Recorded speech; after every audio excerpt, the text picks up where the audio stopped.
Bella laughed louder than the music playing behind her. Still doesn't know, she grinned, tossing her hair over one shoulder. Men are so easy. One cute lie and they're ready to worship you. Her friends, Tina, Claire, Zoe, and Lauren, snorted into their drinks, some with awkward smiles, others with half-hearted giggles.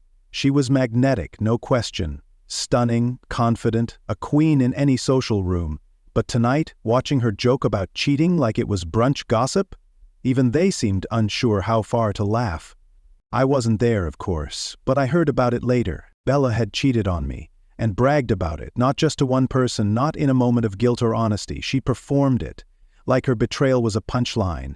Like I was a fool she'd successfully played. I'm not a screamer. I don't do drama. But I do keep receipts. At first, I just wanted to know what else she'd been hiding, a sort of personal audit. I opened the text threads she forgot to delete, the voice notes she assumed I'd never find, and the screenshots she carelessly saved in a cloud we both used. But what I found wasn't just infidelity. It was a highlight reel of everything she'd ever said about the people closest to her, and it was vicious. Tina's a mess, like emotionally allergic to stability. Zoe thinks she's hot, but honestly, she's the least attractive one in the group, has no idea. Claire's boyfriend looks like a thumb. I'd cheat too if I had to wake up to that. Lauren's just there for vibes. She's got the personality of dry toast. Every single one of them trashed behind their backs. And these were her friends, the ones who held her hair when she was sick, who covered for her when she snuck out, who cheered when she got promoted, cried with her when she pretended to be heartbroken after our breakup. I started compiling it all. Not to be petty. Not even for revenge, at least, not at first. I just wanted her to face the truth she never thought would catch up to her. The folder was neat, no fluff. Labeled by name, time-stamped, screenshots, audio clips, receipts. Each one a thread she'd pulled herself, until the whole tapestry unraveled. Then came the moment. The group chat, her domain, the space where she reigned, laughed, manipulated. I dropped the folder there, no preamble. Just a single message. Thought you should know who you're defending. And then I left. No dramatic exit, no second message. I didn't wait for the reaction. I just closed the app and let silence do the talking. She built a kingdom out of secrets, and I handed her the mirror. After the breakup, I didn't go digging out of bitterness. I went searching because something didn't sit right. Bella cheated, sure, but it wasn't the act that stayed with me. It was the way she laughed about it. That smug, careless confidence. Like she'd won a game no one else knew they were playing.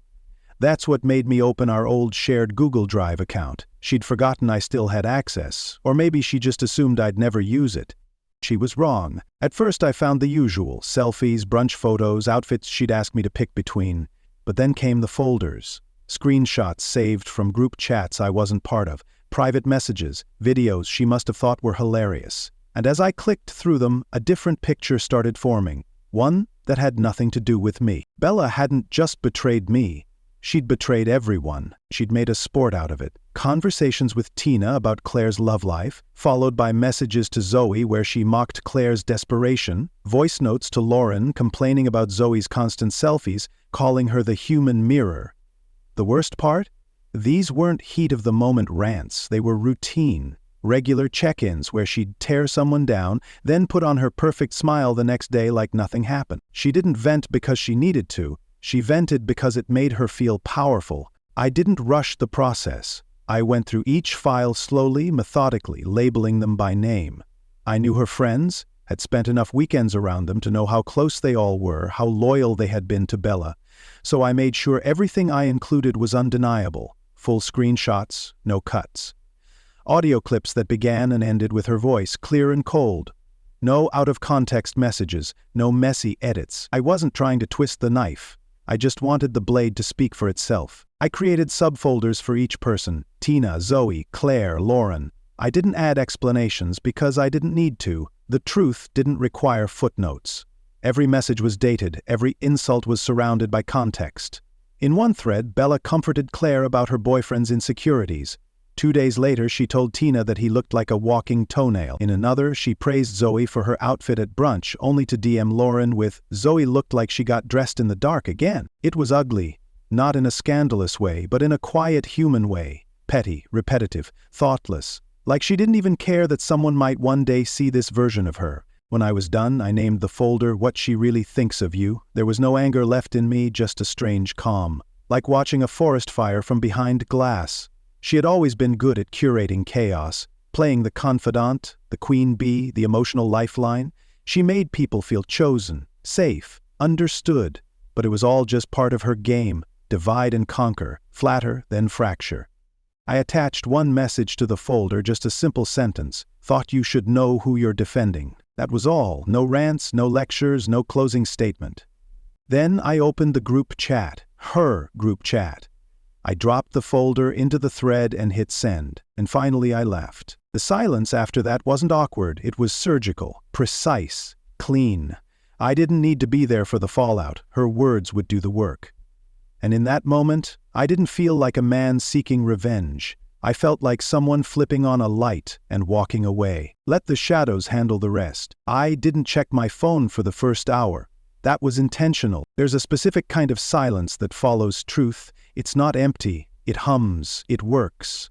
I went out for a walk, grabbed coffee, even stopped by the bookstore I used to visit before Bella consumed every inch of my weekends.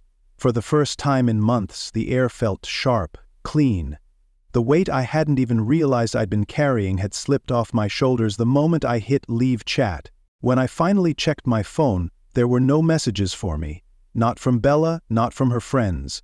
That in itself said everything. Bella's instinct, I'm sure, was to defend herself, to spin. But this wasn't an argument. It wasn't a misunderstanding she could smother with charm and fake tears. This was her words, unedited, unfiltered, laid out in front of the very people she pretended to love. The same people she used as emotional crutches, gossip recipients, and backup dancers in her little social theater. She didn't see the trap until it had already closed around her. I later found out through a mutual friend that within minutes of the drop the group chat went dead. Just nothing. No shocked messages, no questions. Just one friend, Lauren, who left the chat almost immediately. Then Zoe followed. Claire didn't say a word, she just blocked Bella across every platform. Tina sent one message, short and dry: "We're done." Then she was gone too. Bella, of course, tried to salvage it. She texted Zoe, "You know I was just venting. We all say dumb things sometimes." She messaged Claire, "I'm so sorry, it's all out of context, you know I love you." She called Tina 4 times, voicemail every time. The thing about Bella is, she always believed she was the smartest person in the room. She thought she could outmaneuver guilt, twist reality until everyone questioned their own memories. But screenshots don't forget, and this time there was no room for rebranding the narrative, no exit strategy, just a slow-motion collapse she couldn't control. By evening, her social media was quiet. No filtered selfies, no girls' night stories, just silence. She didn't even block me. I think part of her hoped I'd message back, maybe try to twist the knife, give her something to work with. But I had already moved on. She wasn't worth the performance. I didn't want an apology. I didn't need closure. This was the closure. Watching her world close in. Not because I exposed her, but because she built it out of lies, and it finally caved in. When you live by manipulation, the most powerful weapon against you is the truth, and all I had to do was show it. Bella sat on the edge of her bed, phone in hand, staring at a group chat that used to feel like her throne. The last message sat there, like a wound that wouldn't stop bleeding. "Thought you should know who you're defending." Underneath it, the folder still glowed with its passive-aggressive title, "What She Really Thinks of You." Her pulse quickened every time she saw it, but she couldn't look away. She had opened it once, just once, hoping it wouldn't be as bad as she remembered, but it was worse. Every message, every quote, every backhanded comment, her words exactly as she'd said them, now arranged like daggers, with her name engraved on each hilt. She had tried to reply, tried to explain. The silence that followed wasn't just cold, it was hollow. No one had responded. Tina, who used to tag her in memes at 2 a.m., was gone. Claire had unfriended her on every platform. Zoe's Instagram had disappeared entirely from Bella's account, blocked. Even Lauren, the one she thought might at least hear her out, hadn't so much as sent a question mark. Her fingers hovered over the keyboard again. It was venting. You know how people talk in private? Delete. "You know I didn't mean all of it, I was just being dramatic, you know me." Delete. The worst part wasn't losing the friends. It was realizing that they were never hers to begin with. Not really. They had cared. She hadn't. They had trusted her. She had treated their loyalty like something she could bank and spend at will. Now, Every account she opened, Instagram, TikTok, even LinkedIn, felt like a wall of silence. Nobody messaged, nobody tagged, nobody even liked her posts anymore. She posted a photo of herself that night, hair curled, eyes red but made up, caption, "Growth is painful but necessary." Not a single comment. She refreshed it twice, 3 times. Still nothing. She deleted the post 15 minutes later. The room felt smaller now. Every shadow looked familiar and judgmental. She sat in the silence and scrolled through old messages, not from her friends, but from Micah. The ones where he sent good morning notes, stupid memes, screenshots of flight confirmations for trips they never ended up taking. It hit her then, with a kind of quiet cruelty, that Micah hadn't yelled. He hadn't begged. He hadn't fought. He'd simply left. And now, so had everyone else. She opened the group chat again. The names were all still there, but they were gray, inactive, unreachable. Her last message, a desperate "can we please talk," sat unanswered. It would stay that way. In the past, she could spin anything, twist any mistake into a misunderstanding, reframe betrayal as a cry for help. But this time, no one was buying it. She looked up at the ceiling, phone still in hand, and whispered the words that haunted her now more than any message Micah had sent. "I didn't think they'd actually leave, but they had, and no one was coming back." Bella woke up before her alarm, the kind of early that didn't feel productive, just lonely. Her apartment was still dim, curtains half drawn, casting soft shadows over untouched furniture. The group chat was the first thing she checked, like a compulsion. Like maybe someone had changed their mind in the middle of the night and sent her a message, an opening, a lifeline. But the screen was the same as it had been yesterday, and the day before that. Every name in gray, every friend either left or blocked her. Her last message, "I miss you all, please talk to me," had no reactions, no seen status, nothing. The silence wasn't just passive, it was absolute. There was no closure, no dramatic confrontation, no final blowout. Just the sound of her own voice echoing in an empty room. Across town, Micah stirred his coffee slowly, leaning against the counter of a kitchen he'd rearranged. A new plant sat where Bella's scented candle collection used to be. The quiet here felt different, intentional. He scrolled through his phone, not looking for messages but reading an article on smart home security systems. His mind wasn't on her anymore. It wasn't on them, it was just quiet. He had muted the old group chat days ago, had no desire to go back and check reactions.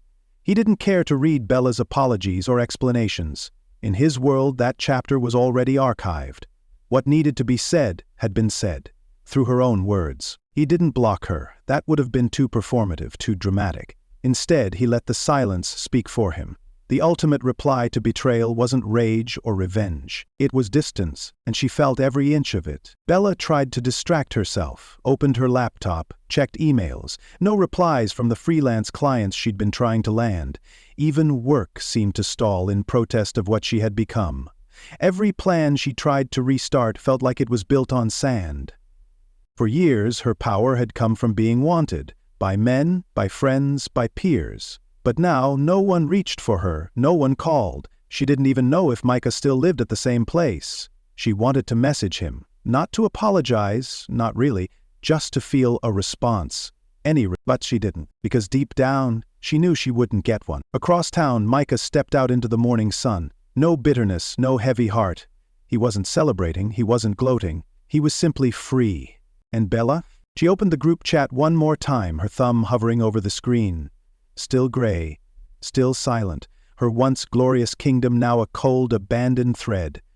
One last message from her sat there, unread. "Are we really done?" She closed the app. She already knew the answer.